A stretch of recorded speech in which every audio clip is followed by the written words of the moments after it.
Should I do a big Let's Go Beauties or a little one? Well, we're already live, so. All right, little one. What's up, you beauties? Welcome to High and Wide Radio, episode 36 of season 5, our pre-draft show special. I'm your host, Jim Micavone, joined as always by the one and only Jack Smith and boy wonder Travis Ballinghoff. Before we get to our topics, we have some pretty big topics for this show. We have a lot of great guests coming on. Make sure you're watching on YouTube. We're live. Please be sure to hit that subscribe button and set alerts for future shows. If you're listening as a podcast, make sure to listen on Apple Podcasts or Spotify. If you haven't already, make sure to subscribe to future shows as they become available to you the second we upload them. Find all of our social media links in one place at hoo.be/HW Hockey, or just head on over to our site where you can find our most recent articles and our most recent episodes. Okay, guys, not that much going on this weekend in terms of Flyers. Dude, I mean, what a weekend, right? I got blue balls. Yeah. For a couple hours on Saturday, we lived. I didn't even care if half the stuff we didn't hear was factual or not. It was exhilarating, wasn't it? The juices were flowing for like a solid 4 or 5 hours there Saturday afternoon. Yeah, they were. All of Flyers Twitter was lit up like a Christmas tree. Everyone's coming in with their own, spiel or, kind what of they were hearing.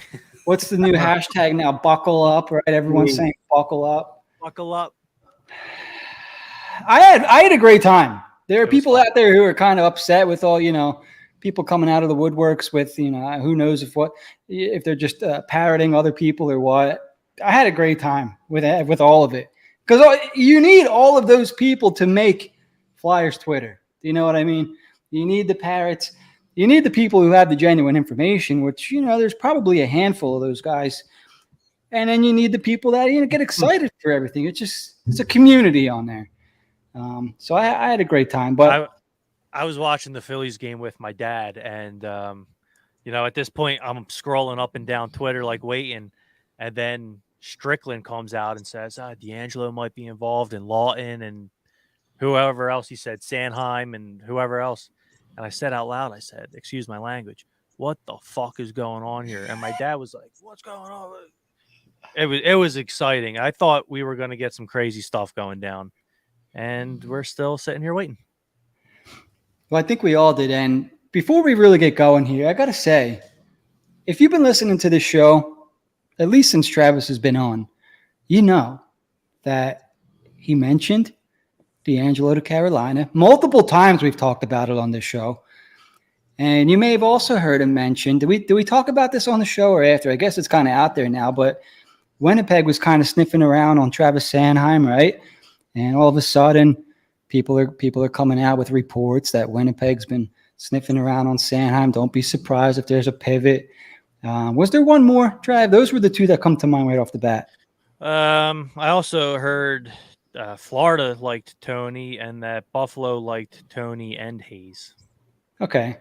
All right. So two of them really came to fruition over the weekend. So I want to give you your props there. And if you're listening, give Travis a follow if you're not already, because that's good stuff.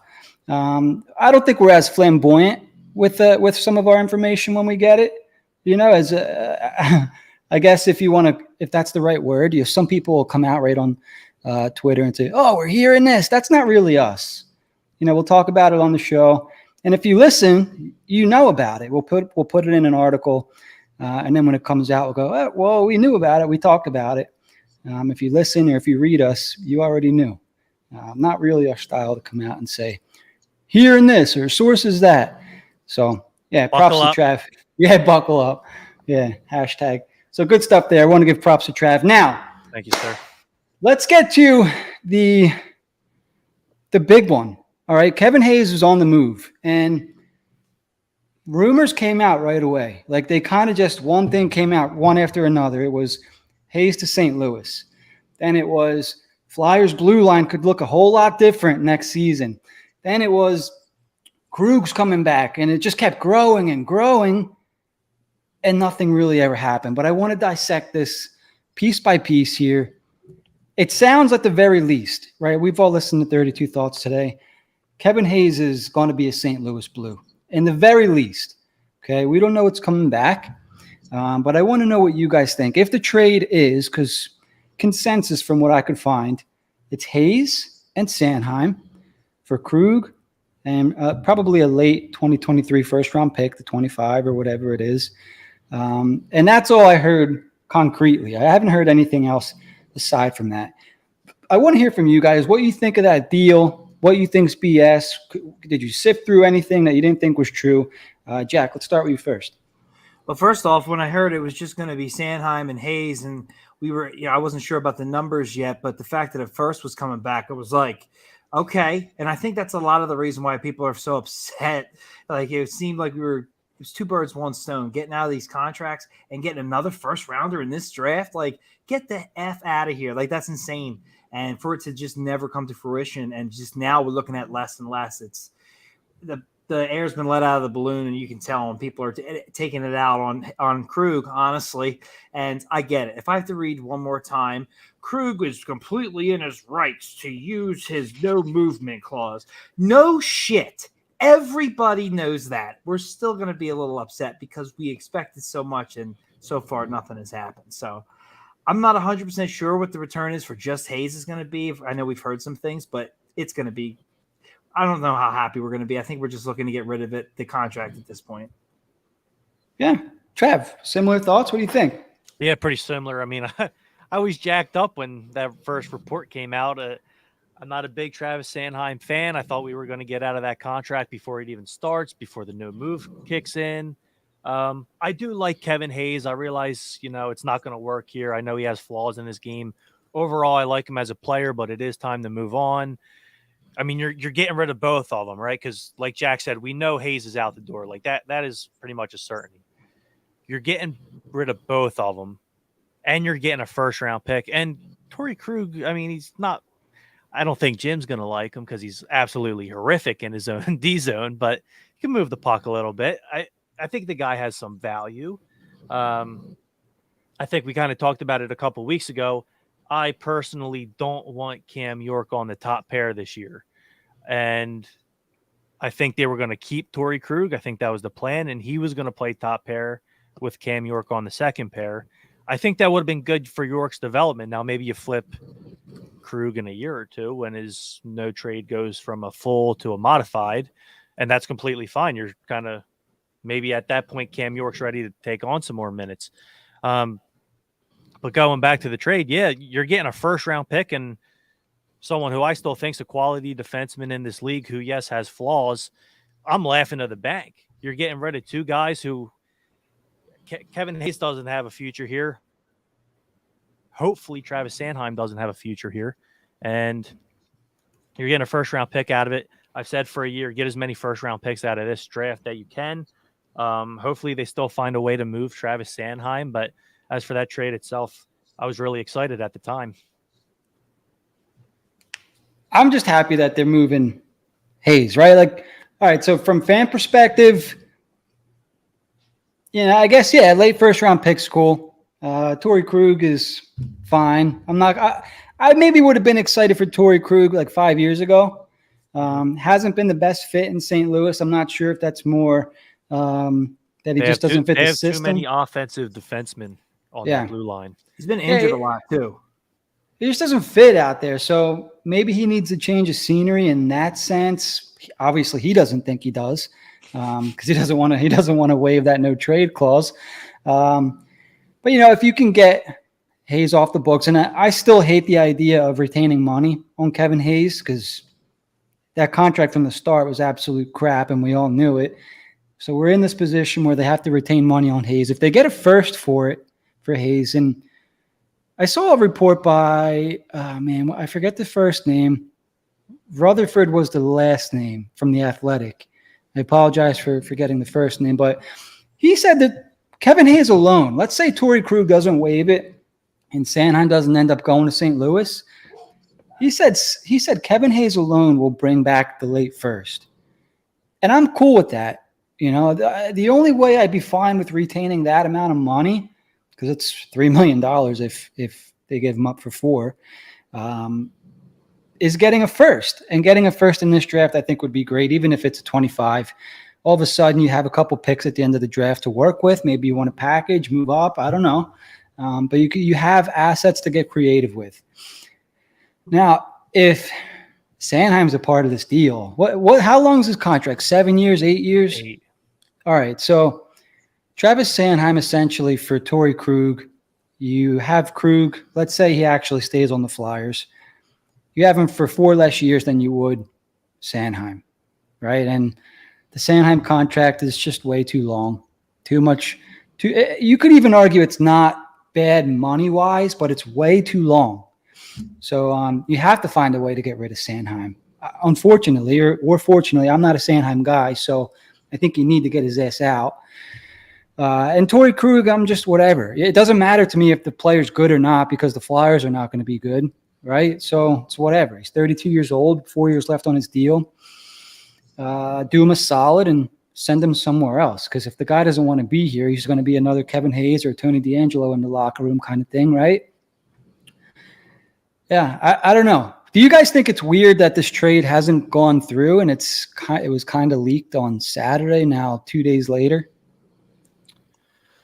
Well, I had this conversation earlier, and someone said, "Well, why was the last step of this to ask Torrey Krug for his no trade, whether he'll waive it or not?" But like 99% of the time, that's how these things go. Just for the sole purpose that you usually don't want to ask a player at the beginning of a trade negotiation, just in case nothing ever comes to it. And it's like, okay, well, we just kind of fractured this relationship with this guy for nothing. Mm-hmm. Now you kind of already did that in this situation because the trade actually got down to the final lap and it was all up to Torrey Krug. And it sounds like he washed all the Blues crap off of his social media. So the relationship's fractured. He's pissed.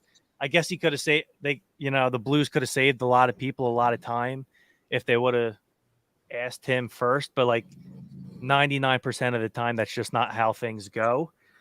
I guess it is a little strange that it got leaked so early, and I'm not going to go into that, but Oh yeah, don't go into that for sure. Travis. Yeah, I know. Someone take over. I don't know how to segue that. Well, I just hope it gets done. I am shocked that it got leaked that early. Well, it got leaked by St. Louis media, right? Like those were the first guys that were coming out with this. Like, oh, Hayes is going to be a Blue. He was the first name that came out. I know Rutherford was one, and Strickland was the other guy. The podcast guy was the one that started, kind of spouting off a little bit. Which I gotta say, because there's a couple people that don't like that stuff was leaking out. I loved it. I love that stuff leaks out. I'm not worried about Flyers got to cover a couple holes. It's not my responsibility. It's not my thing to worry about. Leak it all. I love it. Right? Like people are eating this up. As a fan, 100%. If you're in the Flyers front office, you're pissed. I would imagine you're freaking pissed off. Yeah. I mean, that's their job to be pissed and to fix it, not mine. If it leaks, I'm like, I'm eating it all up, man. Hey, what do you got? I want more, So, yeah. With the other deal, do you guys want to touch on anything else with this? I guess it's just wait and see. Hopefully, I still hope that they can kind of go back to that St. Louis deal where it's Sanheim and Hayes for a first, and maybe somehow they decide to bring in Justin Falk or Marco Scandella or Parayko, another defenseman in the deal. Scandella was my original thought when this happened. I didn't think it was going to be something big like bringing a guy like Torrey Krug on a no-trade clause back. And because Scandella has a modified no-trade clause, I think, and he's in the last year of his deal. He's making just over $3 million or just about $3 million. Would be a guy that you can pair up Cam York with, right? I think Scandella makes sense for the Flyers' perspective but not the Blues perspective, because Sanheim's got 8 years where Scandella's only got 1. Right. Okay, it's Krug, so his is a longer term deal. It's a lot less money on the books in the future. Yeah. So this was before I knew that Sanheim was involved, and I'm like, because when I heard Sanheim was involved, I'm like, okay, well, this is going to be pretty big because Hayes and Sanheim in one deal. But I was thinking, no, you send Hayes over there, he's making $7 million. Let's say you retain 2 or 3, I don't know. So he's making $4 million with the Blues. They send Scandella this way. That's $3 million for $4 million. So I thought it made sense in that way. But yeah, and he's more of a defensive guy. Pair him up with, I think they have him listed as a left-handed D. But you could play your bottom pair. Maybe he takes Justin Braun's spot somewhere, kind of thing. But yeah, I don't know. All in all, just was a lot of stuff coming out of left field and right field nonstop all day Saturday, and then Sunday everyone's kind of stuck on the couch, refreshing Twitter, seeing if anything pops up, kind of deal. We got a couple people watching. I want to know your thoughts, guys. As always, chime in, get into the conversation. We love hanging out and talking to you guys. Now, the other deal, the one that, if you've listened to the show, which a lot of you have, we've speculated for a long time now. It seems like since, when was that clip that you clipped up, Trav, from February? Yep. So a good 4 months. Maybe January, actually. All right, well, let's say 5 months. So it's been a while. We've kind of been discussing that, and it came to fruition. And it was done. We heard it was done. Flyers were getting a whatever level prospect. More or less, it's a cap dump. Well, okay, so some people are looking at it like a cap dump. Some people are looking at it like they're getting Tony DeAngelo out of Dodge. Either way you look at it, they're getting rid of his salary, right? So they're keeping 2.5, and they're retaining 2.5, and they're trading DeAngelo. Carolina's on the hook for the 2.5. The NHL came out this morning and said, wait a second, this looks like you're circumventing the cap. Of all things to put on hold, you think the Flyers and the Hurricanes are circumventing the cap by trading Tony DeAngelo back and forth? Of all things, not the Tampa Bay Lightning keeping Kucherov on the IR an entire season, not the Vegas Golden Knights keeping Mark Stone on the injured list for however many months to go on and win the Stanley Cup.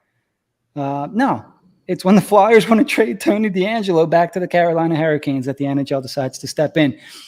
And I'm wondering here, because I think we discussed this, I can't remember if it was on the show or off the air, but the Flyers made that big trade during the Stanley Cup. Remember Provorov? Do you think that this is the NHL kind of sticking it to the Flyers a little bit? Like, hey, take your medicine a little bit here. Now we got to go by the book with you. You didn't go by the unwritten book. Now we got to be a little strict. Show the new GM the ropes. What do you think, Trav? It's an interesting point. I don't think they were too happy. It's kind of like an unwritten rule. You don't make trades during the playoffs, especially during the Stanley Cup. I saw on Twitter a couple of times that this is somewhere in the CBA. I wish someone would have screenshotted that and posted. I have yet to see that. If you guys saw it, please jump in and correct me. But I have yet to actually see it. It's interesting. I guess if it's in the CBA, then they're enforcing their rule, which is what they should do. But it sucks. I guess we got to wait a week and a half. I think it really sucks just because that's not actually what's going on. Carolina just really wants the guy back. And from the Flyers' perspective, I'm curious how much this is of Torts telling Danny B, I do not want to move forward with a Travis Sanheim, and I do not want to move forward with a Tony DeAngelo. Because he did that interview after the end of the season, and he was like, there might only be, he was very blunt. He was like, there might only be 8 or 9 guys here I see being part of the future. He might be trying to get Danny B, because we know how Torts is. He might be trying to get Danny B to fast forward this thing a little bit. And that's why, I know we talked maybe an episode or two ago, is it smarter to trade Tony now in the offseason? Is it smarter to wait till the deadline? And I personally think it was smarter for the offseason, but there is a case to be made for wait until the deadline, try to up his value a little bit. Tortorella might just be like, no, get this guy out of here. I don't want to work with him anymore. Got that bad, you think, huh? I do, honestly. I think that's what the situation is. Hopefully in a week and a half. I think the trade was made last year, July 8th. So maybe they have to wait till July 9th. I think that might be the situation. So yeah, hopefully in a week and a half, we have a trade to announce. So when I heard that is the situation, that it's in the rules, it's to the day from the previous year. Even though it happened at the draft, it's not draft to draft. I think last year's draft was like July, I don't know, 3rd or something. So like that's what I was told. I didn't find that anywhere in something, and that's where it's funny we discussed his value, and we didn't discuss what you just brought up was maybe Tortorella just wants him gone. And when I saw this deal, I thought that because you probably could have gotten a little bit more for him, maybe if you waited it out or played it better. This sounds like just get him out of here, and I agree with. And because I learned of that rule today, I don't think it's the NHL sticking it to the Flyers. Unfortunately, I understand the conspiracy theory there, but it just makes the NHL look kind of silly when you see such an obvious problem. And then something like ticky-tacky like this is in the rules. It's like, oh, okay, well, you got this, but it's this. So, yeah, it just kind of made them look silly, and it was an eye roll to me. Because if he is sticking it to him, this is what they're going to get him with, us getting rid of Tony D. I mean, you really taught us, So, well, that's what I mean. It's something so small and so pain in the ass. And then, you have these strict salary cap rules, and all of a sudden in the playoffs, there's no salary cap. When you want fair competition. So I don't know. It was like, this is a little bit odd, but I agree. And you know what I didn't really see many people talking about, and I would like to talk about now is, we were discussing when to trade D'Angelo so that we could get the best return. And honestly, I thought that they were going to get, what did Ghost go for? A 3rd-round pick at last year's deadline? Especially if the Flyers are going to retain half of his contract, I would have thought at least that they'd be able to recoup that 3rd-round pick. What did they give up? A 2nd, 3rd, and a 4th, was it last year? Yeah, just like different years. I figured at the very least, one of those picks could come back. But no. What was out there was the Flyers would be getting, whatever center prospect from Carolina, somebody that they want to kind of toss away. And Carolina's got some decent offensive prospects down on the farm there. So, it would have been, I don't know. You guys are right. It's probably get him the hell out of here because it's not going to work kind of thing. I do agree, though. Like, I didn't think his value was this bad. No. We've talked about it before. I think Ghost is a better player than Tony D'Angelo. You disagree, but I thought we could have got, a mid-round pick. I'm rocking my Tony D'Angelo jersey now for people watching on YouTube. I like Tony. I think he's got a lot of flaws in his game, but if you put him in the right system with the right pair, I think he's a good player. We saw that 2 years ago when he was in Carolina. I don't know. Like you said, I kind of thought we could get a little bit something. Yeah, I mean, if this trade will likely go through unless something changes between now and July 8th. I would assume Shane Gostisbehere ends up becoming a free agent, and D'Angelo will be a Hurricane. And it'd be interesting because Florida's supposedly in the market for an offensive defenseman, like you mentioned. Shane Gostisbehere's a free agent. He's from Florida. I think I would like to see that. I would like to see him go back to his hometown team and, have success there. Don't necessarily like the player, but I could still hope that he has some sort of success with his hometown team, potentially. I was wondering if he goes to Chicago and rips it up on the power play with Bedard. Well, like a 1-year thing and try to cash in? No, you know what? I think he's had so many knee injuries in his career. I wonder if he just goes wherever he gets the term. I think that would make sense from him for a career aspect. Who knows? Get one more knee injury, you're done. But who knows? I could be way off. That could be. There was a weird deal that came out earlier today with Boston and Chicago. Taylor Hall and Nick Foligno sent to Chicago for What went back the other way? I don't quite remember. There I know was, it was 2 restricted free agent prospects. Yeah. okay. And that was basically a move to open up cap space for Boston to, people are saying, re-sign Tyler Bertuzzi, but also interesting because Torrey Krug used to play for Boston. What do you think about that deal, Jack? Yeah, at first I got a little excited. It could be for Krug. And then, I immediately heard on, I think it's Cervelli. I couldn't tell you that they really want to bring back Bertuzzi, and then it was confirmed later. I was like, nope, that makes too much sense. That even with the money and whatnot, and that was a shame. I was like, because I'm still holding on to that dream trade that should have went down, and yeah, so it was clearly making room to do what they are going to eventually do in a couple of days, if not tomorrow. Sorry. Yeah, it was an interesting one, especially because it could have potentially had Flyer ties. I think two of the teams that came out for Krug, and I'm not sure if this was said on one of the major podcasts, but Boston and Florida were potential destinations for Krug. I'm not sure if that's because Florida is supposedly in the market for an offensive defenseman. There was a Devil rumor for a little bit. I saw the Devil one. Yep, I just recently saw that. We kind of created one. I think it was earlier today or yesterday, but Torrey Krug is from Michigan, right? And the Red Wings, we mentioned last week, if they strike out on Alex DeBrincat, Travis Konechny would likely be their pivot plan. And what if there's a deal in place that sends Travis Konechny and Torrey Krug to Detroit for, I don't know. I can't see Yzerman giving up the 9. But what if there's a deal that,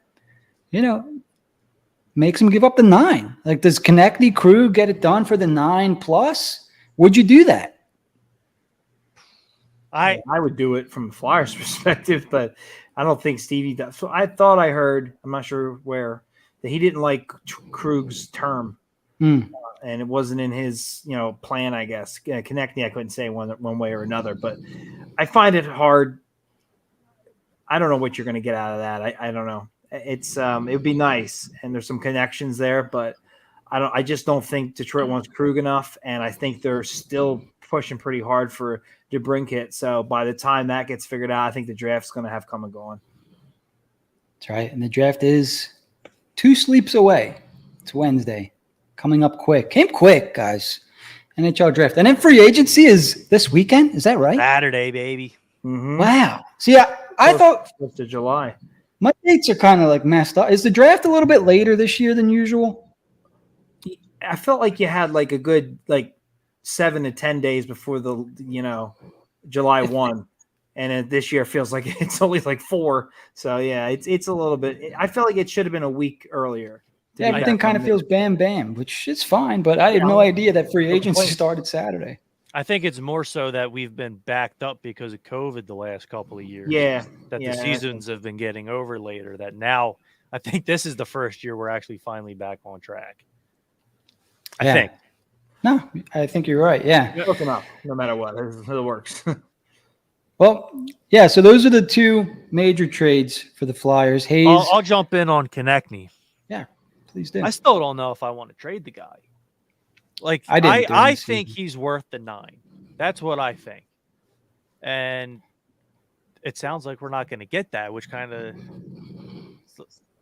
if they were to trade Lawton and Hart, it's like, okay, you trade Konechny too. Like you totally bottom out.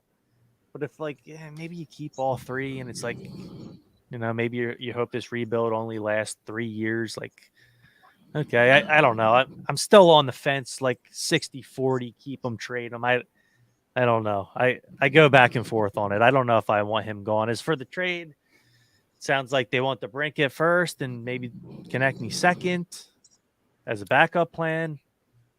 Yeah, Konechny doesn't feel like a guy that they need to move, right? He's a guy, wait for the offer to come, right? Yep. That's where I say kind of like the same thing with Lawton. We're finally out of a position of strength for once. We hold the cards for once. Yeah. First time in years. Yep. If all these teams just want to keep upping each other, okay, then we don't have to move Scott Lawton. You don't want to. You need to develop these kids the right way. You need good guys in that locker room. or then you're just going to end up like the Sabres and the Oilers were for all them years. It's kind of the same situation. Like, if these teams are going to keep upping each other's offers, okay, then you seriously do have to think about it. Yeah, I mean, and some of them, their values just seems like it's not going to get much higher. Yeah, that is true. Holy cow, Lawton. Remember when he re-signed? People had issues with that. Not everybody, but there was a large base that had an issue with that contract. And I remember we all pretty much said, like, come on, this is a fine contract. It's very tradable. Never imagined that you'd be talking a 1 and a 2. That's just insane. So I understand bringing up the kids, and I'm for that to an extent. But it might get to the point where, especially with Lawton, like, I mean, in this draft to get another first, like, that's hard to turn down. That's pretty hard to turn down. But I totally understand, especially from the Konechny point. Don't just trade him for the sake of trading him, even if you get a pretty good value. You got to get something really nice to really sell that. So I'm glad there hasn't been too much on that.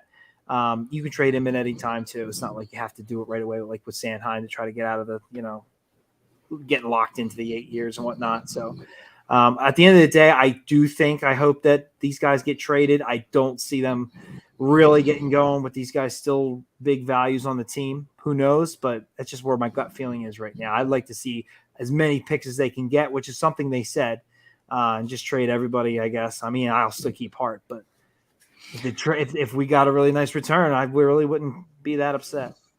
Yeah, I mean, let's not forget. So they're in a season, and I guess maybe I forgot a little bit, but they're in the season.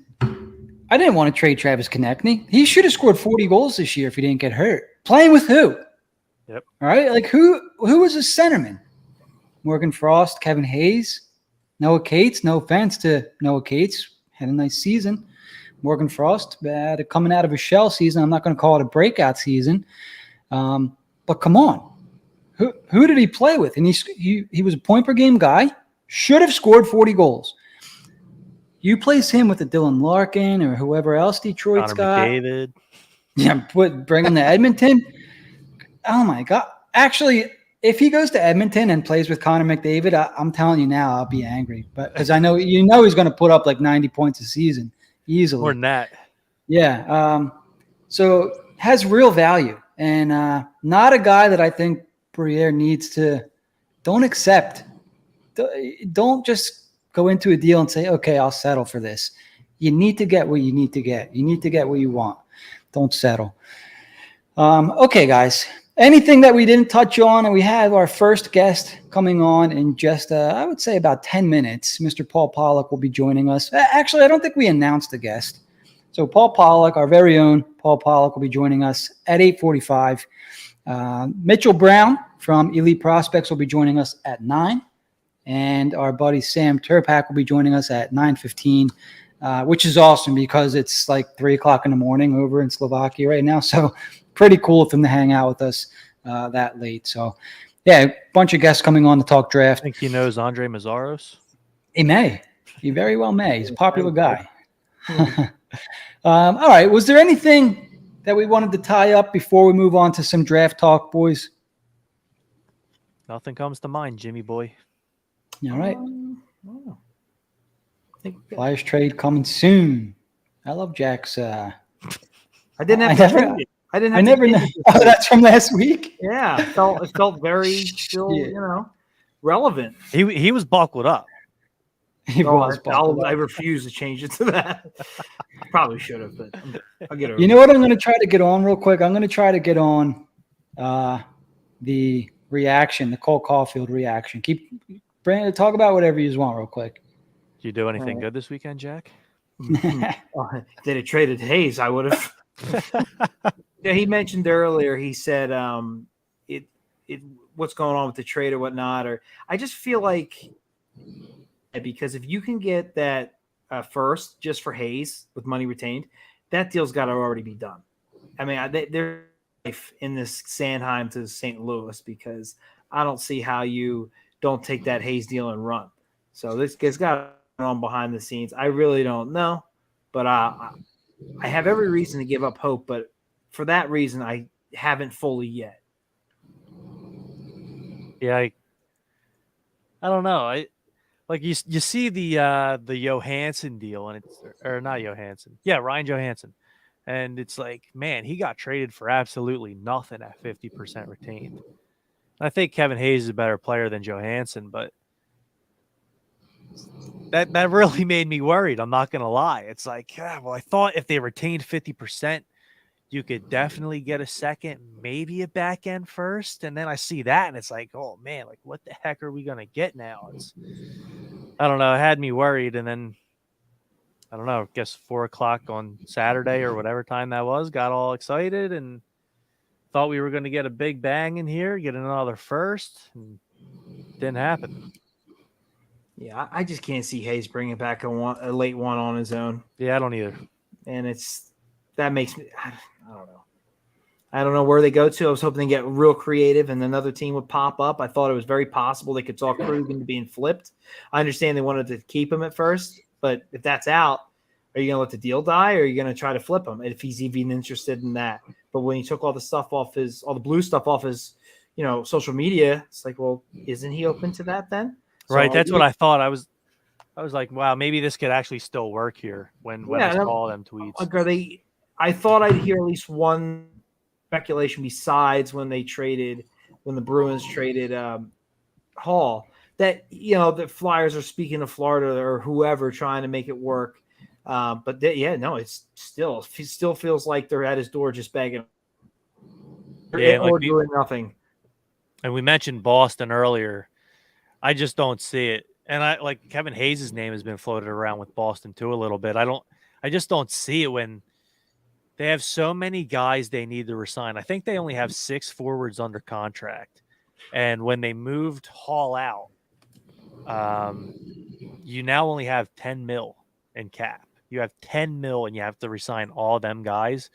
There's no way you're trading for Krug and or Hayes unless, there's serious money retained. And they got rid of their one bad contract in Foligno, and he was set to expire anyway. Like, I don't know what you can do there.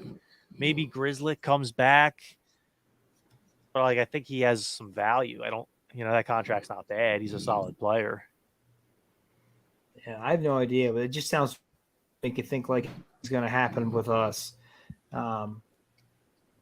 And then, I just thought I would have heard another rumor attached to where that trade is going, because it sounded like they didn't want to let it die, and it's gone completely quiet as far as I'm concerned. I did not think today was going to be this quiet. I am shocked. Yeah, I wonder if it's because I wonder if they're all in Nashville now and things are a little bit more buttoned up kind of thing. Whereas maybe stuff's not leaking. Like, I don't think they bring everybody with them to Nashville kind of thing. Maybe only your draft guys. So yeah, I don't think the Flyers leak is there in Nashville. Yeah, maybe the leak's not there. You know what I mean? So that's interesting. Yeah, maybe something actually gets done. Okay, so let me take you back in time. About 4 years ago on draft day, the Cole Caulfield draft. So I don't know if Jack's been as excited for any other player in the draft since Cole Caulfield, with the exception maybe of this year's draft. But the Flyers had a real chance to get Cole Caulfield, not once, but twice. And the way in which the pick was announced was, back then it was heartbreaking.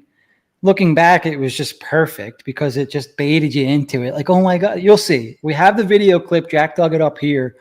There may be a curse or two. So if you have children around, maybe earmuffs. Here's the clip. It's about 30. Advised. Yeah, it's only about 25 seconds long. Here you go. So this was leading up to the pick, the announcement, and the reaction immediately after. Can you just please watch Jack during this? I think his soul just leaves his body. Here we go. You're going, dude. Come on. You're with the Flyers. Come on, You're Chuck. on the Flyers. He's on the Flyers. Chuck. He's on them. Come on, Chuck. Flyers. He knew it. This motherfucker knew it. Proud to select from the U.S. National Team Development Program, Cam York. What? They went deep.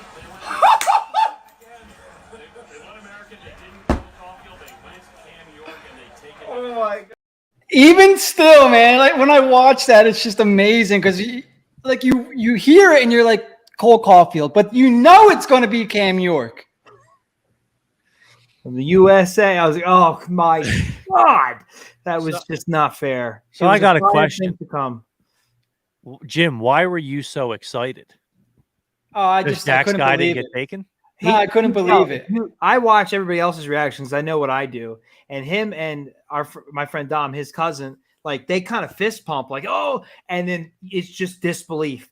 Dom too. He just hand over the open jaw mouth, just like, oh, and you look like you got hit by something. He flew was back. like- He just disbelief. You could see he got hit by a bag of disbelief. Right.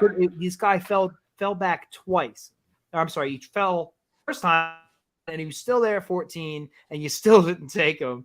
Like And you just have to laugh. Like, how do you do that? You know, like, my God, he's staring you right in the face twice, and you got a second-round pick. yeah, and So- that made it look even more genius. It was like, oh my God, he's got it figured out. And then very next pick after we take York, Caulfield goes, just like, oh, just turn the knife, man. Like that was rough. That was really tough to do. Absolutely brutal.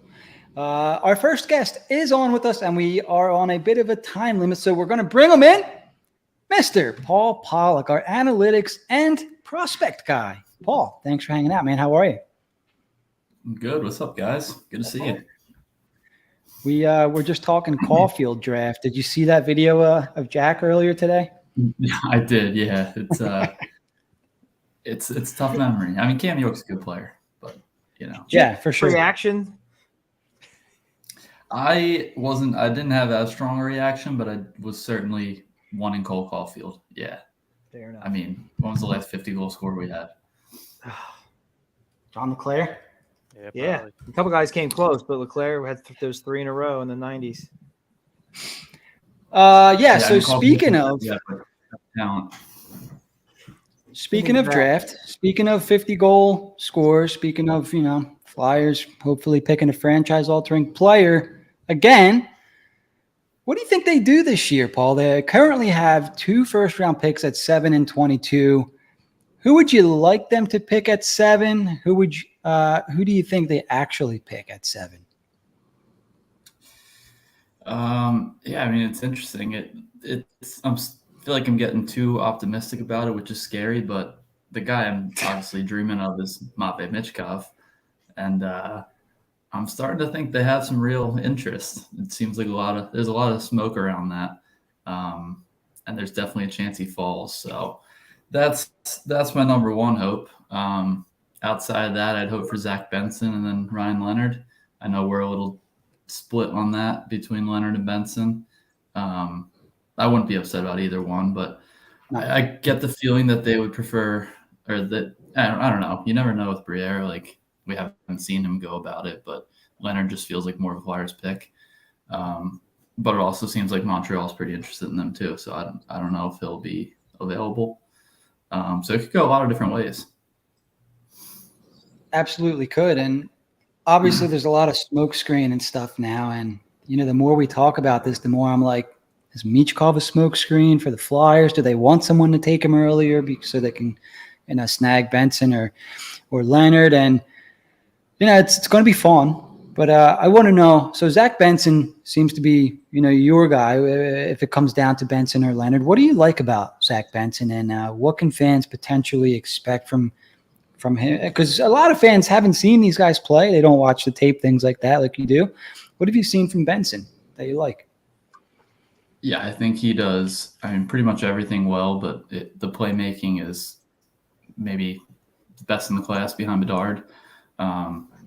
I mean, I think you're having Mitchell Brown on later. He tracks like all the North American skaters. I think he has the highest tracked playmaking season of any prospect behind McDavid he's ever done. So I'm sure he'll talk about that a little more if you ask him. But yeah, the playmaking is just like through the roof good. The skating is, it's not Oliver Moore. It's not an elite trait, but it's not bad. And it's just like the compete that he has along with the playmaking. I'm not worried about his size. He plays big. He plays through the middle. He's probably the best defensive forward in the draft. He does like everything very well. And then the playmaking is just elite. Do you think the skating's average, below average? I think it's average, yeah. I don't think it's a problem. It's not like a separator, but I don't think it's a problem. I think his edge work is actually pretty good. It's just like the straight line speed that's probably average. I mean, the quick starts and turns, they're good. But yeah. Speaking of defensive forward, Patrice Bergeron won another Selke Trophy, so that's great. Noah How Cates long we robbed. named the Bergeron. Yeah, right. So do you have another prospect that you like in this first round? Obviously, the Flyers pick at 22. Is there a name that you kind of hope falls, or a name that you have in mind for the Flyers to pick at 22, Paul?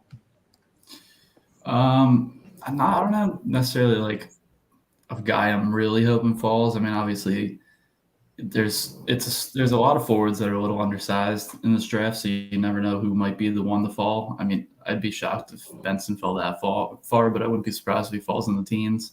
Though I think it'd be a bad move. Oliver Moore is another guy that we've talked about that he has a chance of falling that far. If he's there, I would absolutely snatch him up. There's a couple other forwards, and there's going to be a very good forward available. There's also a couple defensemen. Sandin Pellikka might drop.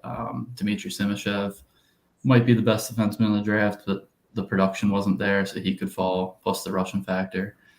I wouldn't say I necessarily have a favorite unless someone like Oliver Moore dropped.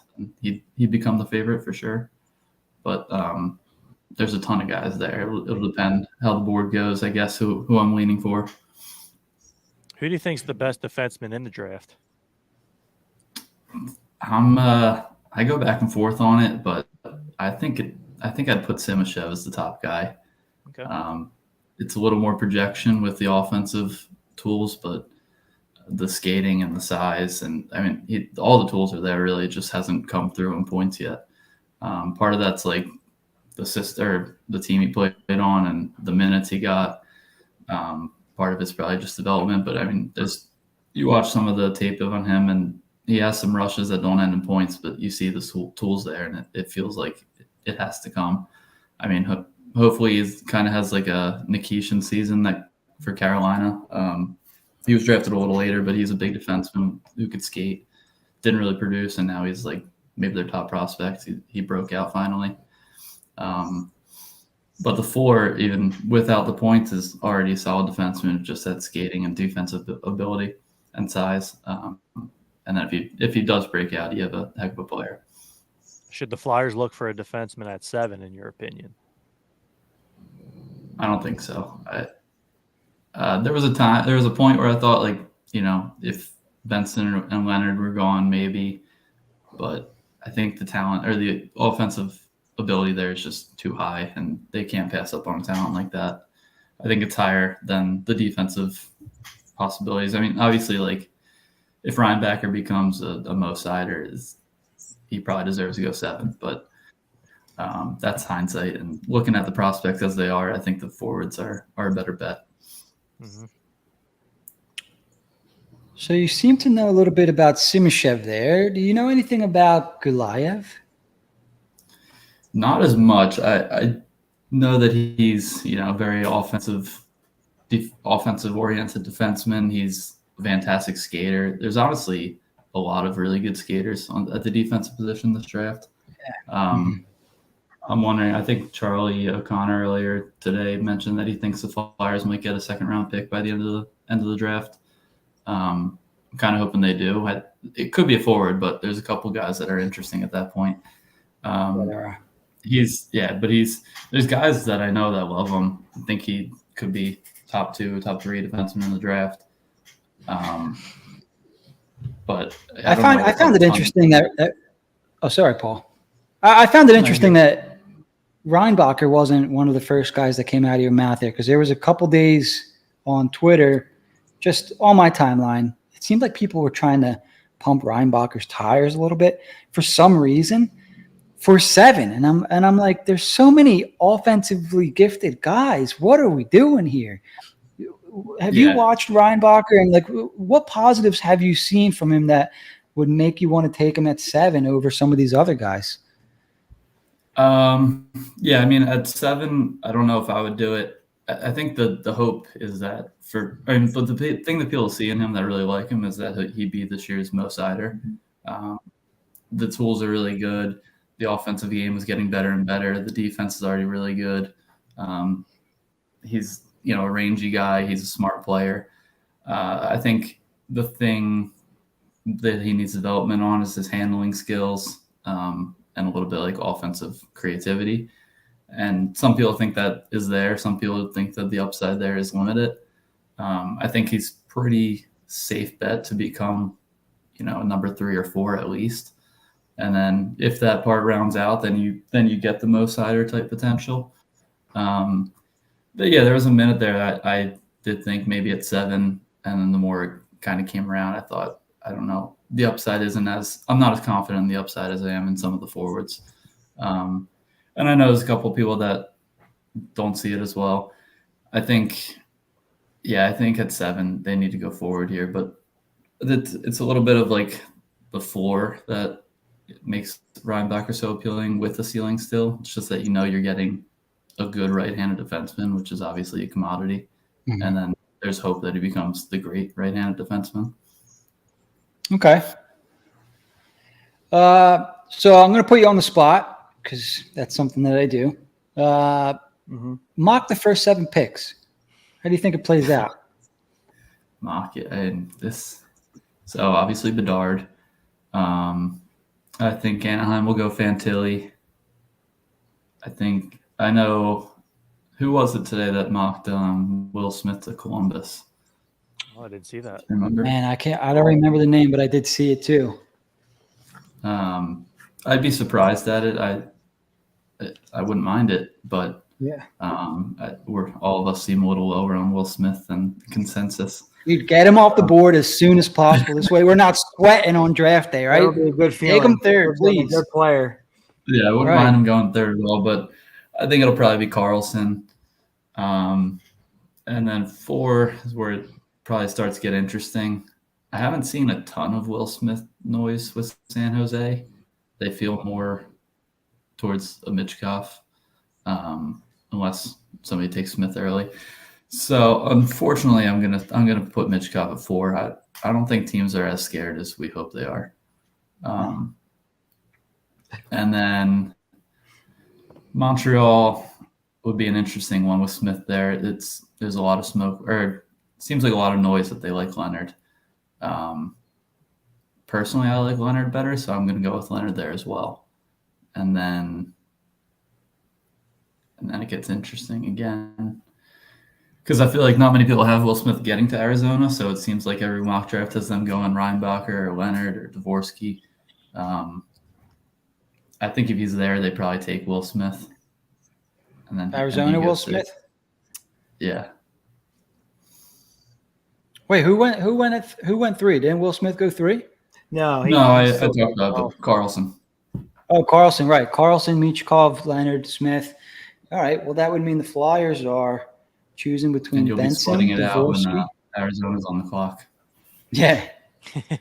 Shit.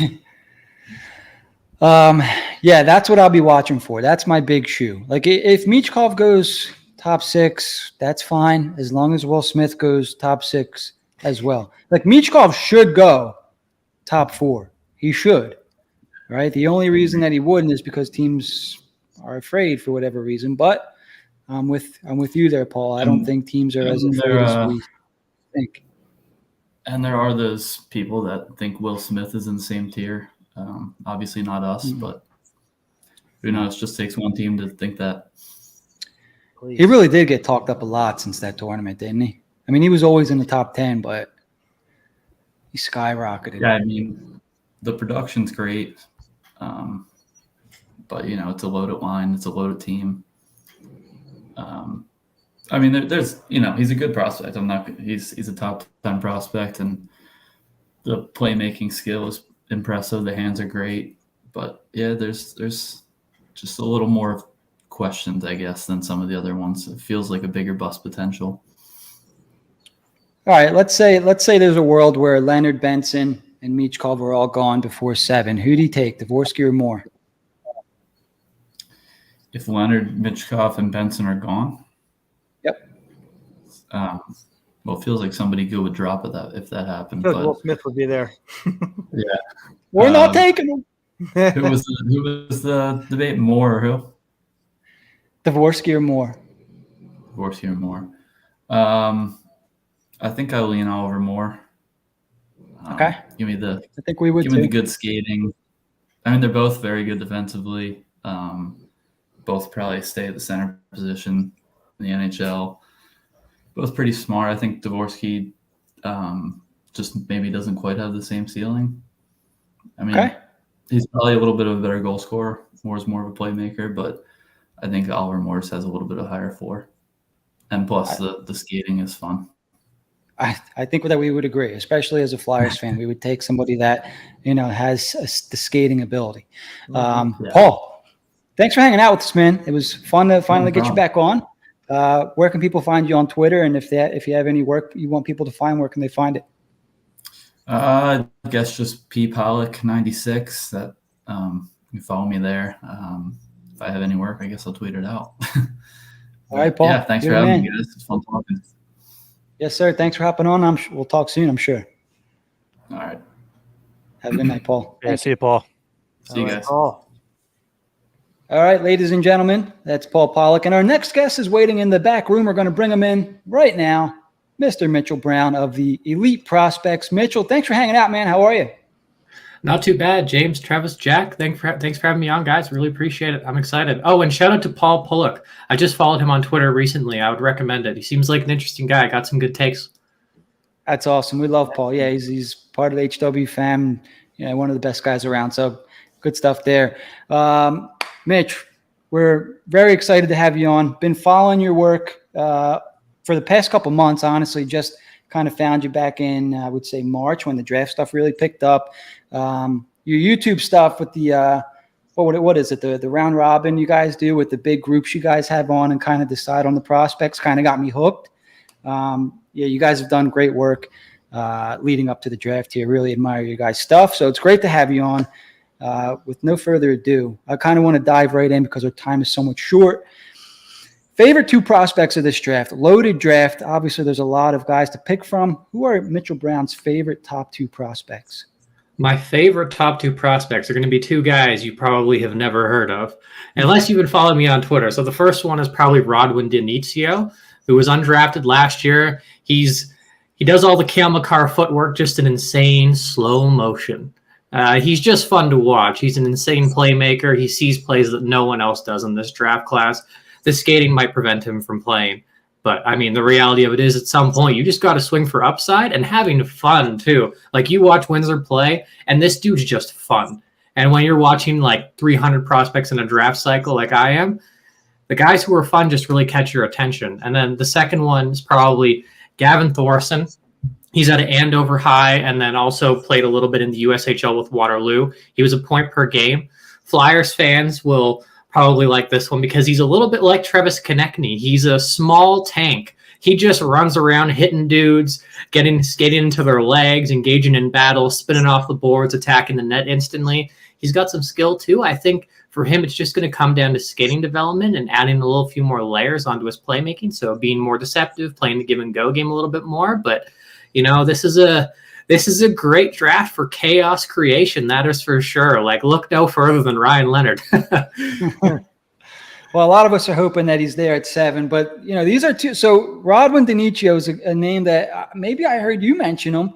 Very fun player. What round can you see him going in this draft? I'm going to guess probably somewhere in the 4 to 6 range. Okay. There's some interest in him this year. I was shocked that he didn't get picked last year. I mean, he is 6'2" and hits like a truck. So just that alone usually gets you drafted, and then you add on top all that skill. But it'll be an interesting one, too. Just kind of a tricky situation. Skating isn't great. He only had that real standout year for half a season. So, yeah, going to be fun to watch him, though. I like that these are two guys that are not in the first 2 rounds. So we all kind of learned something today. Mm-hmm. 2 names that we never heard of before. Interesting that you compared the second player to Travis Konechny because the Flyers may need to be replacing a Travis Konechny in the short future. So interesting stuff. Okay, as we know, the Flyers are picking 7 and 22. Maybe they have another draft pick before Wednesday night. We'll see. But if you're the Flyers at 7, Mitchell, who do you take, and how do you kind of hope the draft falls for you at 7?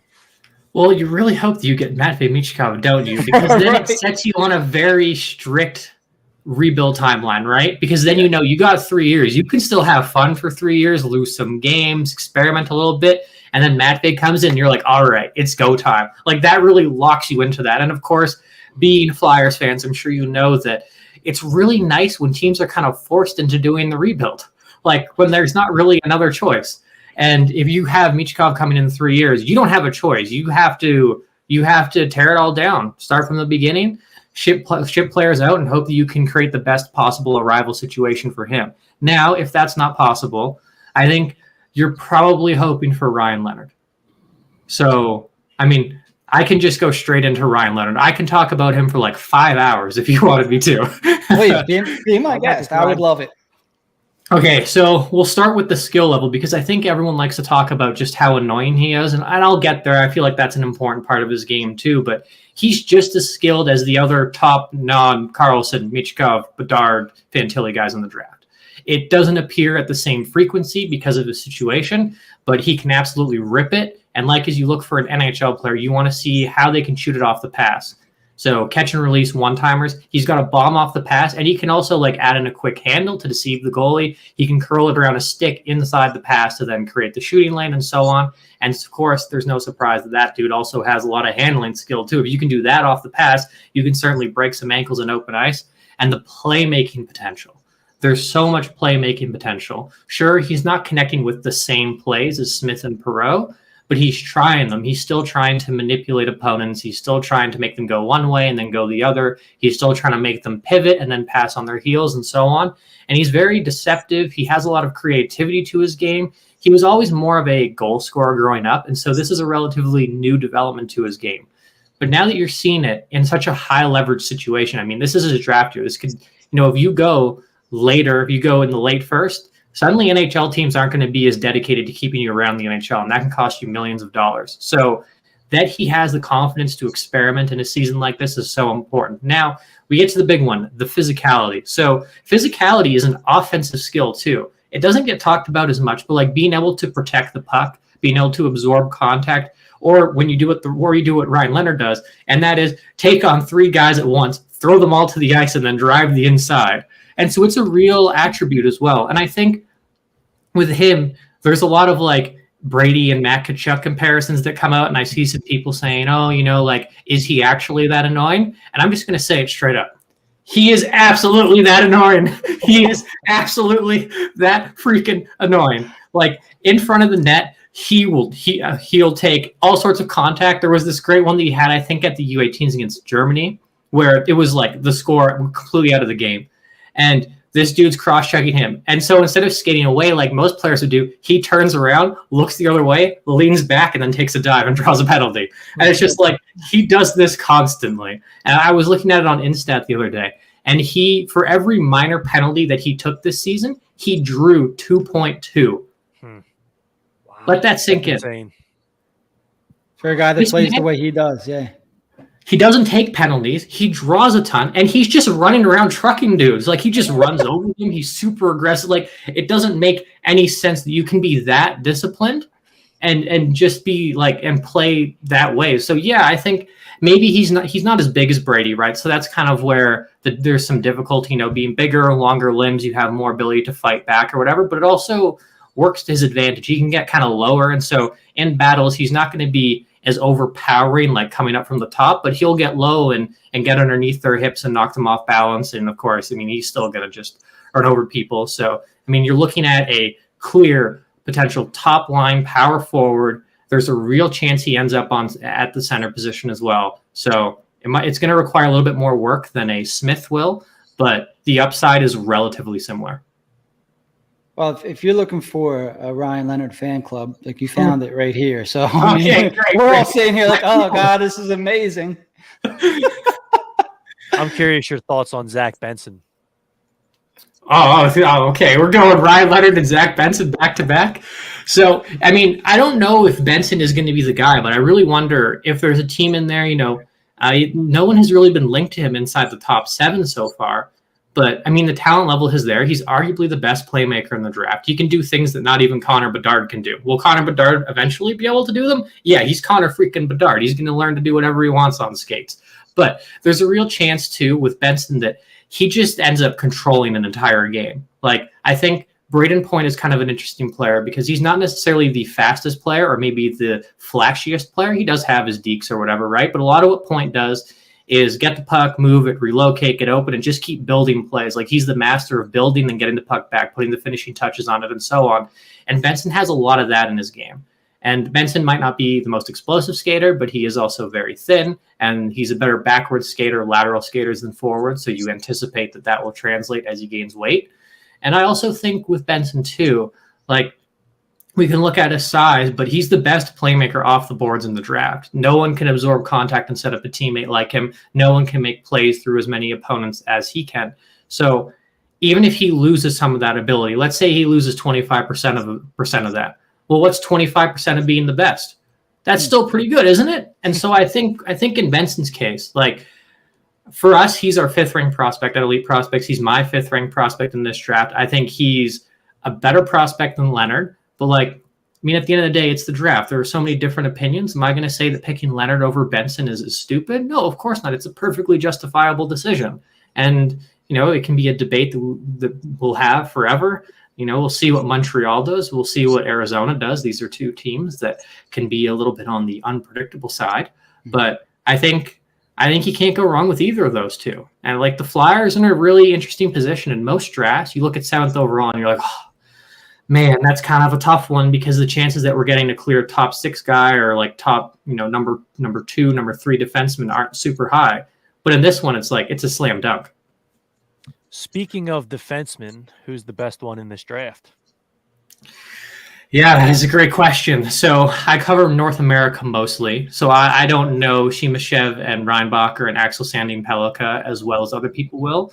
But I think it's probably a Reinbacher weighing the risk with Shemashev. You know, you don't have the same level of offensive creation and you don't have the same level of defensive awareness. Reinbacher just kind of, you know, he really makes attackers wear him. You know, he like leans into guys, he pushes off them, and then he jumps into the play instantly. Like he'll take a stride and then put his hand behind him and throw the guy behind him so he can get above him in front of the rush and create offense. So he's going to be a very interesting one to see how much can the hands improve and how much more power can he add to his stride. He has the mechanics down, but he can just be a little awkward and maybe the edges aren't quite what you would anticipate it for. But past history shows that guys who have the fluidity, guys that have the power off the hop, generally become much better skaters over time.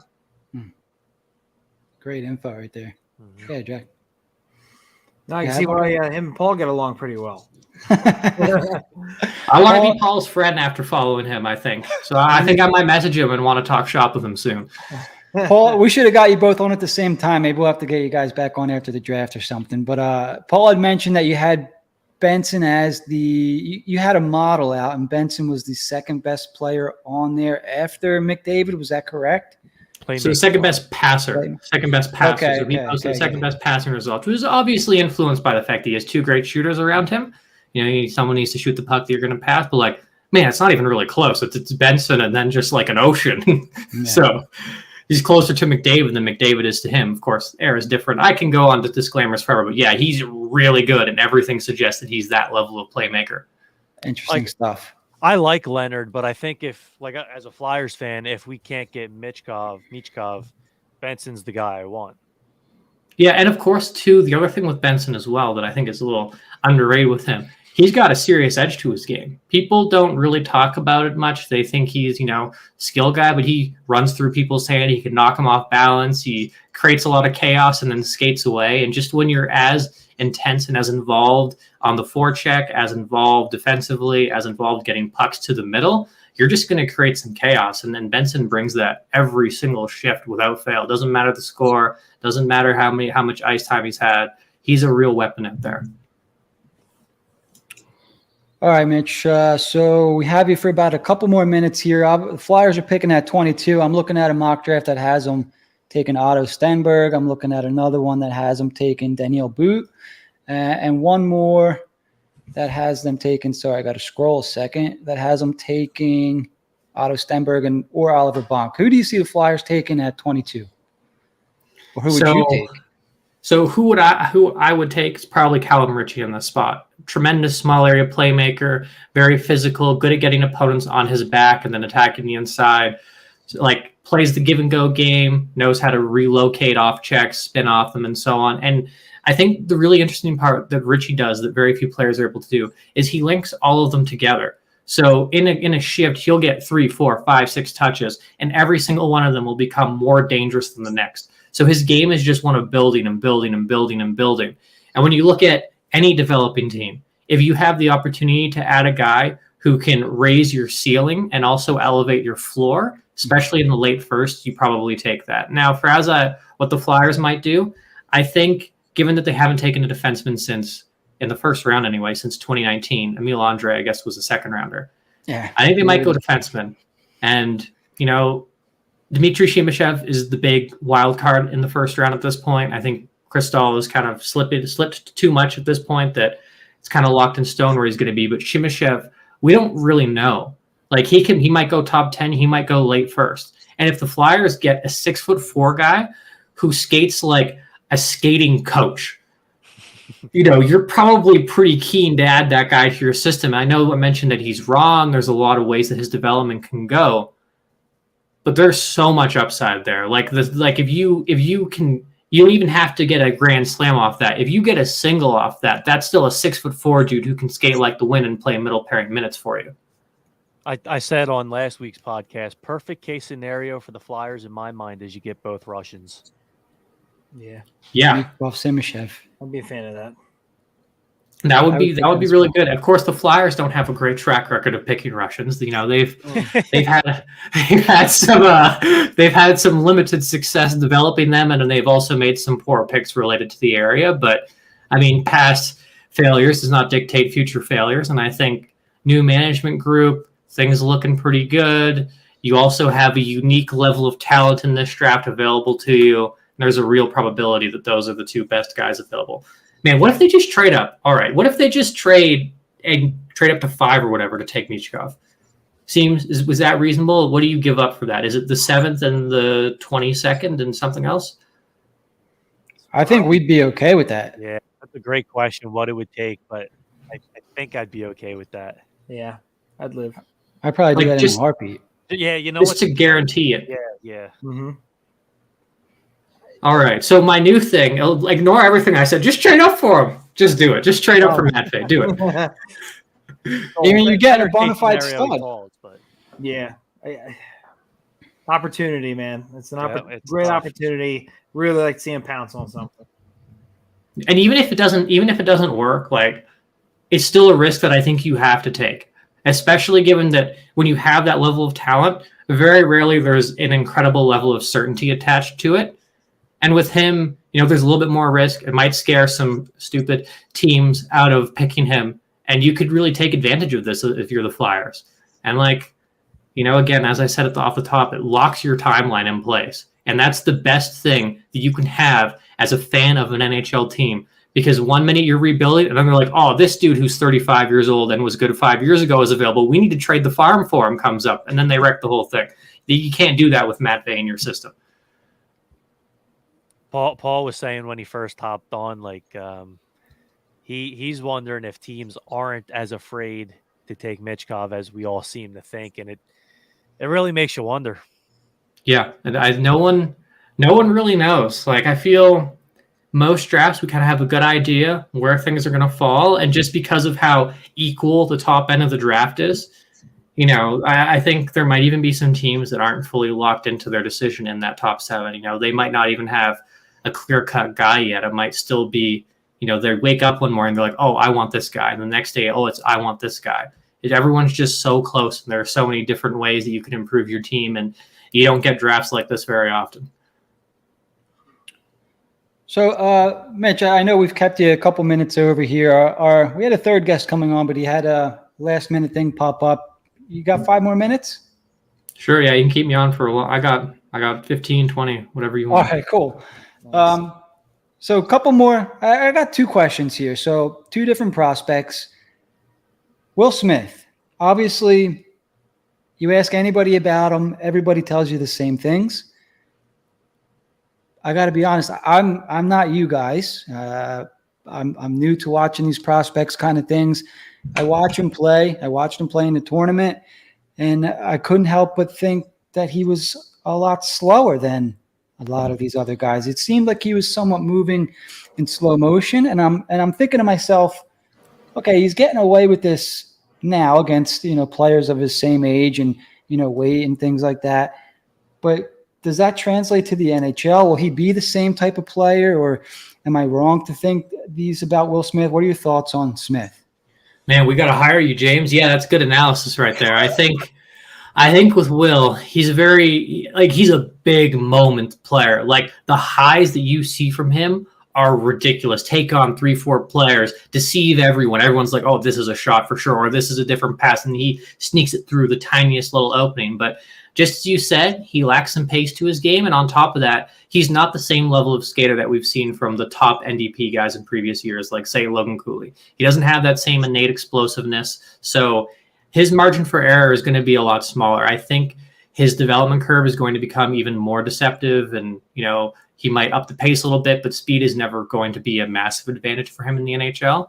So there's real risk there. I think we had him ranked 7th, and there's a real argument that he could be lower because people talk about him as some sort of franchise center, which if you're just looking at the highs, absolutely.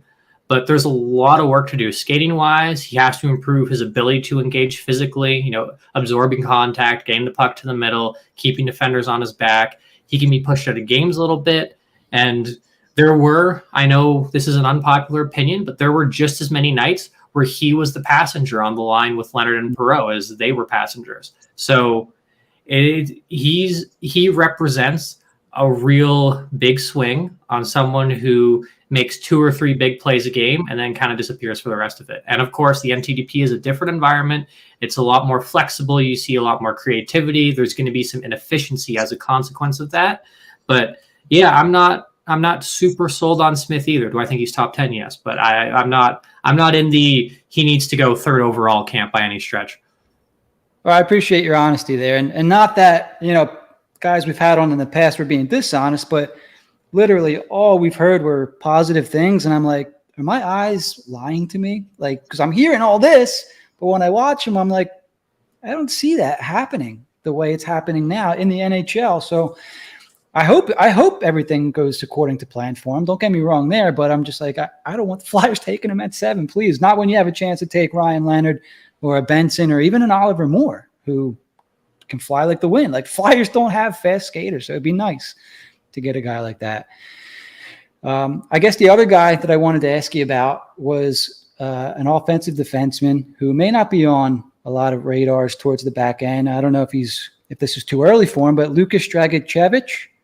Yeah. So Dragicevic is a really interesting player. He converted from forward a few years ago. So that explains some of the defense. It's a little bit of a problem. He can't quite pivot at this stage yet. When he pivots, his upper body leans too far forward, and then as he comes out of it, he loses all of his speed. So he gets dusted a lot. He actually does have pretty good defensive instincts, though. So, like, you see him, he'll tie up guys around the net at the perfect moment. You don't just want someone cross-checking a guy over and over again. You want them to stay next to them, and then just as the puck comes through, they get under their stick, and that keeps the play moving. Then you can jump into the rush and so on. He's great at that kind of stuff.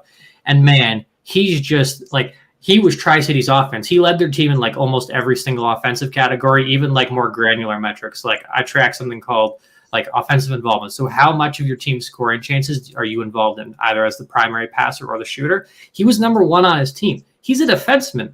Like that's just ridiculous. Like you shouldn't be allowed to do this. And he has the full offensive toolkit. Like, it's not just shooting for deflections. It's not just dekes. He can, like, manipulate multiple defenders at once, bring them all the way across to the other side of the offensive zone. They think they're going to get him, and then he just rips across a pass through him for a tap in.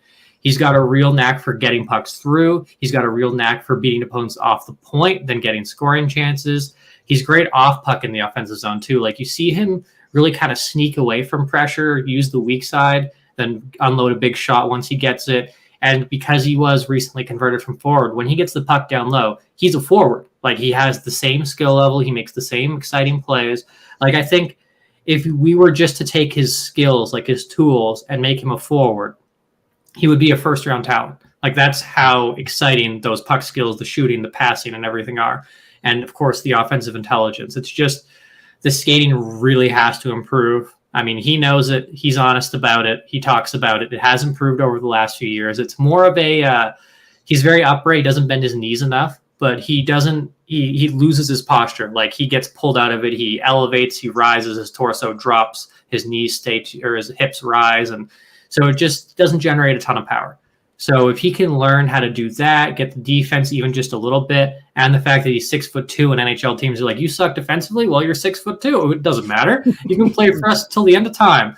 So he's going to get a ton of opportunities, and he's just like I know that I understand the concerns, and I understand we ranked him like in the early second. I personally would have had him higher just because of the chance. But if you connect with Luke Dragicevic, like, he's point producing, power play guy, unique level of offensive skill from the blue line.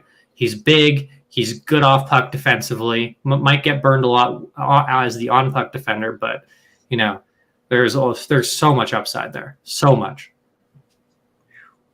I'm thinking if maybe the Flyers acquire another pick, whether it's a second round or a late first, maybe that's a name to keep an eye on.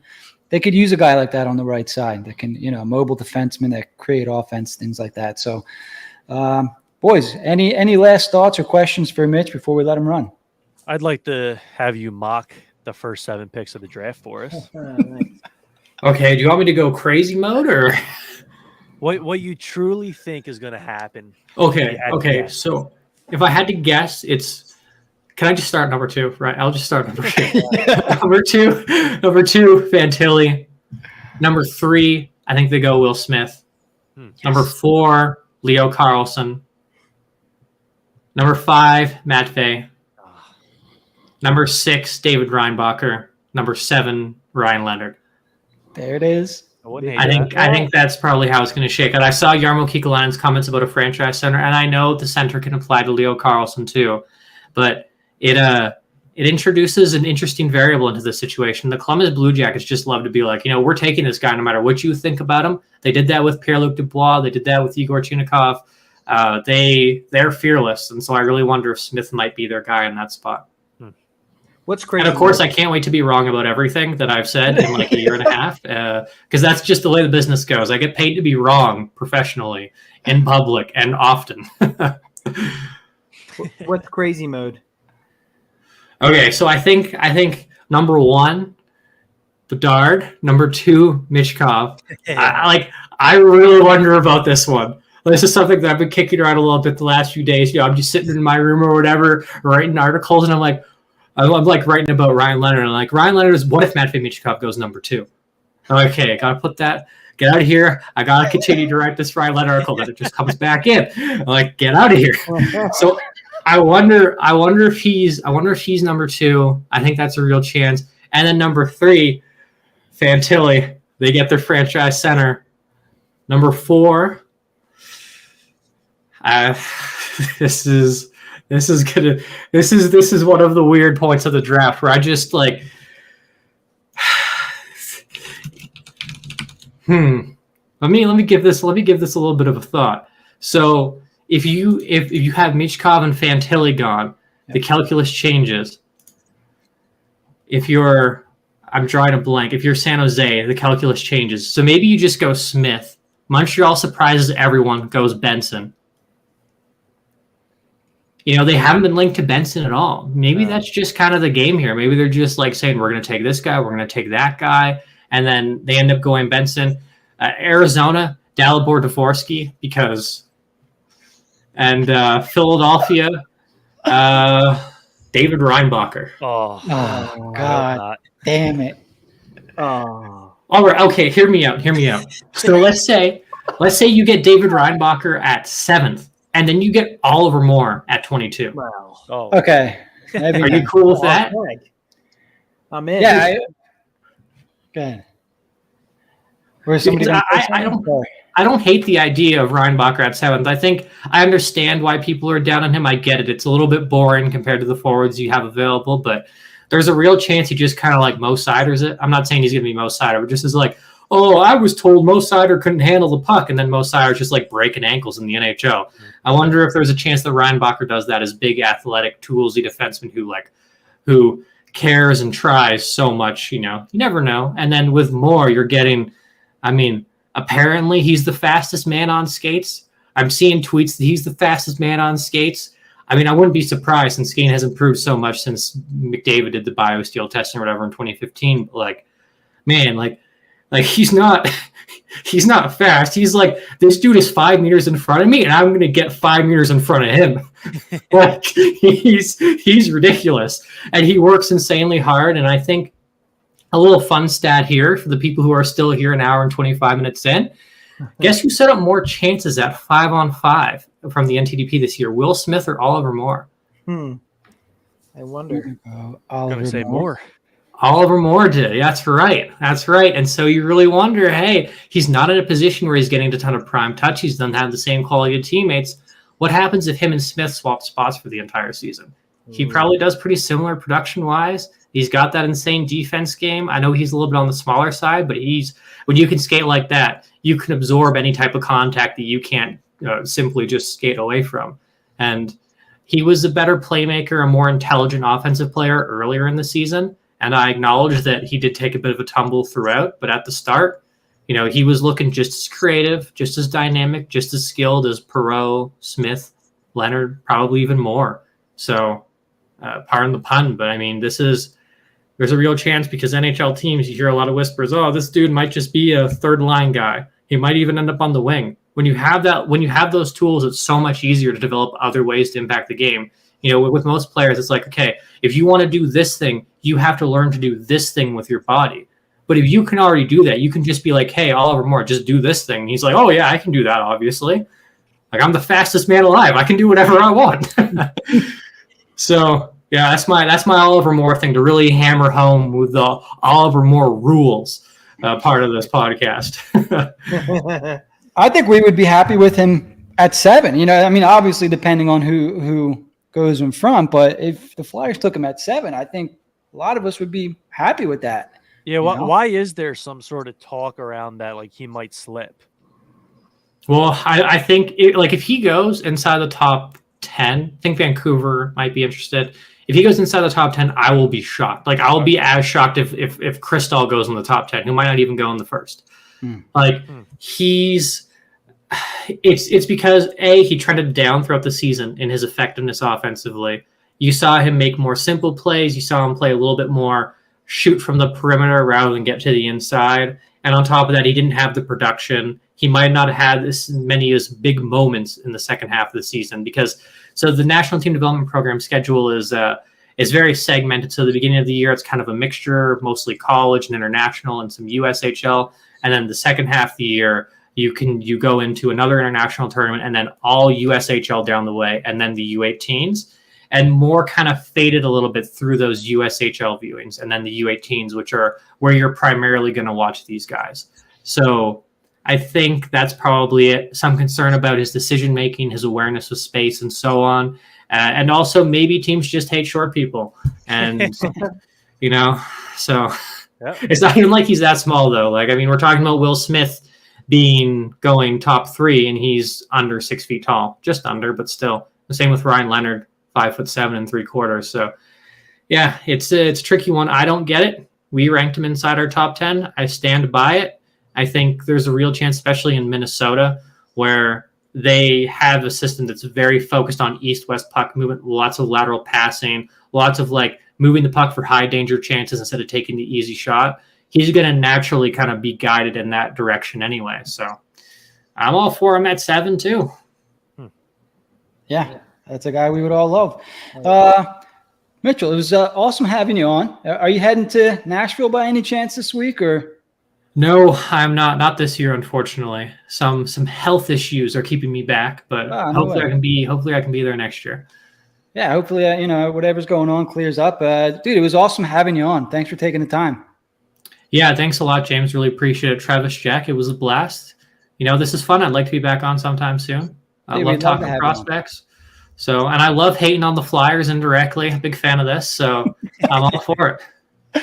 We'll have to set something up during the summer or something, dude. I love your stuff. We've been watching it all season long. So keep up the great work, and yeah, hopefully we can connect again soon. Yeah, thanks a lot, guys. Really appreciate it. Enjoy the draft. Take care. Yeah, You too, man. Thanks for coming Thank on. you. There he is. Passionate, man. I like it. Yeah, I mean, you That want was fun. information, you got it right there with Mitch. They do great stuff, outstanding stuff. Feel like you didn't even need to read anything anymore because you get Mitch on. Just so much Let information. him go. Like That's what I'm bang, saying, bang, bang. Newspaper's dying, right? He knows his stuff, man. So, yeah, we're about an hour and a half in. So, our third guest, Sam, I think they had some weather issues out in Slovakia, unfortunately. So, we'll have to get him on a future date. Andre Mazzaros told him not to come on. Yeah, that was cool of Mitch to hang out a little bit, to fill some Yep. time there. Yeah, anything else before we wrap up our pre-draft show, boys? Hope for an exciting week, my friend. Hope for an exciting week. Yeah, have you guys been got, checking Twitter at all? I have nothing crazy. Okay. Saw Noah Cates got some votes for the Calder, but Hey. I think he finished like 9th, maybe. All right. Well, how did he do in the Selkie? Did he place or anything in there? Bergeron won. I did not see the voting in. Okay. Yeah, I saw Omar got the Vesna. No. Well, fellas, I got 4 bets, draft bets. I want you guys to let me know what you think. Okay. All right. So over under, sure you know how that works. First one I took was Willander because I couldn't believe this. I took the over 12.5. Wow. So because 13th or later I win. I mean, for Willander, that Yeah. felt like a gimme. So, okay, I'm looking at a mock here. Uh-oh. You want me to give you it? Because this is the NHL.com. This is Adam Kimmelman, who Ooh. is a Philly guy, and Mike Morreale. He's a Philly guy too, isn't he? I'm not familiar with that. All right. So what was it on Willander? 12? 12.5. So 13 or later he has to go. Okay. Are you ready for this, Jack? He's at 12, isn't he? So Mike Morreale has him at 10 to the St. Louis Blues. Don't know if that's going to happen. I can see them taking a defenseman, but not him. Right. And then Adam Kimmelman has him going to the Vancouver Canucks at 11. No, I don't see it. Tough scene. Did you mortgage the house on that bet? No. All right. Yeah. I don't see that happening either. I was just as surprised as you that's are. the first couple of mocks I've seen where he's that high. Yeah, Honestly. that's very high. So whatever. Hey, let's make it interesting. Next one I think you're going to like. This one seems pretty good. Ryan Leonard under 8.5. Oh, yeah. I think that's a lock. Yeah, lock that I in. mortgaged that one because I had to make some money. Was that DraftKings? Yeah, this is all DraftKings. I might have to get on there too. So that one you only have to look up. I got 2 more. I went over 10.5, so 11 or later. Nate Danielson. Yeah, I think that for sure. Right, that one we could see. Hopefully he bumps That- Willander back, I guess. Are those plus odds on Willander and Danielson? Willander was plus 200. Danielson's minus 150. Oh, wow. Willander's my only plus, to be Yeah, honest. okay. Yeah, I could see that then for sure. And my final one is over 11.5. Gabe Peralt. So What's the odds on that one? he was the one I was kind of nervous about, but I thought it'd be fine. Can you parlay them all up? So like And the same? oh my god, if I could, we'd be talking for a while. Yeah, I might have to throw a couple bucks into that. I would have put $1 and picked like the whole first round. Yeah, I'm going to get on that tonight. Yes, I'm curious if how much the odds have changed because I did this like 4 days ago. So just because now it's draft week, we're getting closer. They had to have changed. Yeah, I'll get on there. Get some bets going. All right. Are you kidding me? Yeah, that was weird. Noah Cates finished 15th for the Selkie. Oh, that's a goddamn shame, man. He got 1 second place vote, 1 third place, 1 fourth place, and 4 fifth place. Don't the Flyers get a vote on that? Flyers. I'm not sure who votes on Selkie, if it's writers or who. That's a goddamn shame, whoever it was. Whoever was So- from Philly, if they didn't give him a first place vote, that's a goddamn shame, man. It's like Charlie. Come on, Charlie. Don't get me started. JT Miller got a vote somehow. That's a Yeah, little odd. probably because the Vancouver, his body voted for him. Like, what are we doing here? Pump up your own guys. I guess All we right. got to give votes for next year, huh? Well, you know what? Make him Not back mad. in You the league. know what I mean? Yep. Make him mad so he can really go for it. Yep. Up his game. Yeah, give him a little extra juice. All right. Next time you see us, boys and girls, will be for the live draft show Wednesday night. Man, this is going to be fun. Just the first round on Wednesday. I think they continue the draft on Thursday. But yeah, Flyers will have 2 picks. We think maybe 3, maybe 1. We don't know. 7 and 22. If you've been hearing for the last couple months, going to be a good night. If you guys are looking for something to do, having a little thing at my house, feel free to come over. We'll supply food and drinks, beer or BYOB if you want. We'll be doing maybe a raffle for some jerseys. So bring a couple bucks, and maybe you'll win a jersey or something like that. DM me or Jack or Travis for directions or an address. Jack's going to be there. Travis has other plans. Unfortunately. Yeah, tough. I could probably swing by. Are you gonna do a party the entire draft? Are you kicking people out after the Flyers pick? What's the plan? I'll probably do it to the end of the first round. Okay, I'll try to swing by. Yeah, that'd be a couple hours. Leave Right? a question in the comments about if we're doing what we Teddy. do. Oh, I'm sorry, Ted. Teddy I've never ball seen game. the Ted on here before, so this is a new one. The Ted. Will you guys be live draft night? Yeah, we're going to do a live show. The 2019 one went off so great.